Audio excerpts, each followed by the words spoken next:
Admission chapter में बेटा हमारा क्वेश्चन है कि अमित और विद्या पार्टनर्स हैं, 3:2 इनकी रेशियो है। चिंतन नाम का एक नया व्यक्ति आ रहा है और वो अपने शेयर का 1/5 शेयर अमित से ले रहा है और 4/25 ले रहा है फ्रॉम विद्या। अच्छा, कैलकुलेट करनी है हमें new profit sharing ratio and sacrificing ratio. आ जाओ ज़रा एक बार लिख के समझते हैं कि इन्होंने क्या बोला है। अमित और विद्या दो पार्टनर्स हैं, 3:2 इनकी रेशियो है। चिंतन नया पार्टनर आ रहा है, कितने शेयर के लिए आ रहा है ये हम नहीं जानते, लेकिन ये कह रहा है कि मैं अपने शेयर का, वही वाला शेयर जो हमें नहीं पता, उसका 1/5 लूँगा अमित से, और विद्या से वही वाले शेयर जो मुझे नहीं पता, नहीं इंग्लिश तो कुछ और लिखी है वहाँ पे, क्या लिखा है 4/25 फ्रॉम विद्या। अच्छा, और विद्या से तो सिंपली वो कह रहा है 4/25 तो तुम दे देना सिंपली। ठीक है, देखो मैं फिर से पढ़ के दिखाती हूँ। सी पार्टनरशिप में आ रहा है, who takes 1/5 of his share from Amit, अपने शेयर का 1/5 अमित से ले रहा है और विद्या से तो 4/25 ले रहा है सिंपली। एंड आ गया ना बीच में, यानी वो स्टेटमेंट वहीं ख़त्म हो गई। अब 4/25 ले रहा है वो फ्रॉम विद्या सिंपली। ठीक है, तो विद्या का शेयर तो डिसाइडेड है। अब ये तो हमें पता ही नहीं है ना, तो अब हम आंसर कैसे निकालें, ये तो पता होना ज़रूरी है, क्योंकि आप चलो विद्या के में से 2/5 में से 4/25 माइनस कर दोगे, लेकिन अमित के में से कितना शेयर माइनस करोगे, ये बात तो हमें पता ही नहीं है।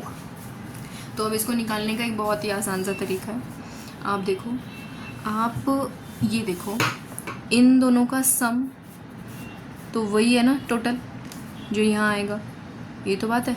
यानी अगर मैं आपको बोलूँ कि इसे हम मानते हैं कि ये x है, तो x इज़ इक्वल टू क्या, 4/25 प्लस दिस, यानी x का 1/5, ये तो मतलब है बेटा इसका, है ना।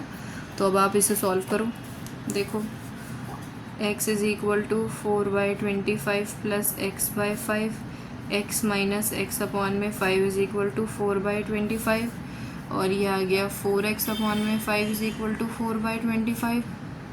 एलसीएम लिया है बस मैंने, ज़्यादा कुछ नहीं, डरने वाली बात नहीं है यहाँ पे कुछ भी। अब आप देखो 4x is equal to 4/25 into 5, ये 5 से ये चला गया यहाँ पर कितनी बार में, 5 बार में। फिर उसके बाद ये x इज़ इक्वल टू कितना आ गया यहाँ, ये मल्टीप्लाई में इधर गया डिवाइड में, ये 4/5 बचा था, ये डिवाइड में आ गया 4 से 4 कैंसिल, यानी x इज़ इक्वल टू कितना आ गया, 1/5। समझ में आई बात आप लोगों को कैसे कैसे हुए सारा। यानी x का शेयर मुझे पता चल गया 1/5 है। ओहो, यानी ये 1/5 है, यानी 1/5 यानी 1/25। सिंपल, इतनी सी बात थी। देखो कितनी आसानी से निकल गया हमारा शेयर। बस आपको ये एनालाइज करने के लिए गए इस वाले सेक्शन को। ठीक है, अब आप शेयर निकाल लेते हैं। अब तो खेल आपके हाथों में। चिंतन का शेयर 1/5 है, ये हम पता लगा चुके हैं। अमित कह रहा है 3/5, विद्या कह रही है 2/5 मेरा था, मैंने अपने शेयर में से तो 4/25 दिया। अमित कह रहा है भाई मेरा भी पता लग गया, 1/25 मैंने दिया है। यानी अब इसके पास बच कितना गया, 14/25, इसके पास बच गया 6/25, और इसको भी 5 से मल्टीप्लाई करके 25 बना ही लेते हैं, तो ये आ गई 14:6:5 इनकी न्यू प्रॉफिट शेयरिंग रेशियो। अब हमसे ये क्या कह रहे थे, इनकी सैक्रिफाइसिंग रेशियो भी बताओ, ये भी तो बोलिए साथ में। तो अब आप देखो सैक्रिफाइसिंग रेशियो तो हमें यहीं से पता लग पा रही है। इसने अपने पास से ये सैक्रिफाइस करा, इसने अपने पास से ये सैक्रिफाइस करा, ओल्ड माइनस न्यू करने का झंझट पालो ही मत। 1:4 is the sacrificing ratio, simple.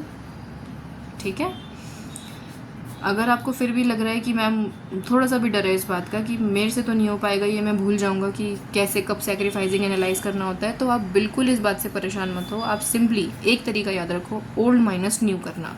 Old हमें यहाँ क्वेश्चन में गिवन है, न्यू हमने अभी बनानी सीख ही ली है, तो ओल्ड माइनस न्यू करो, आप यहाँ पहुँचोगे। हाँ, आपका टाइम थोड़ा ज़्यादा लगेगा इसमें, लेकिन आप आंसर तो सही निकालोगे ना, कन्फ्यूजन में तो नहीं रहोगे कम से कम। ठीक है, तो ये क्वेश्चन कंप्लीट हो गया बेटा।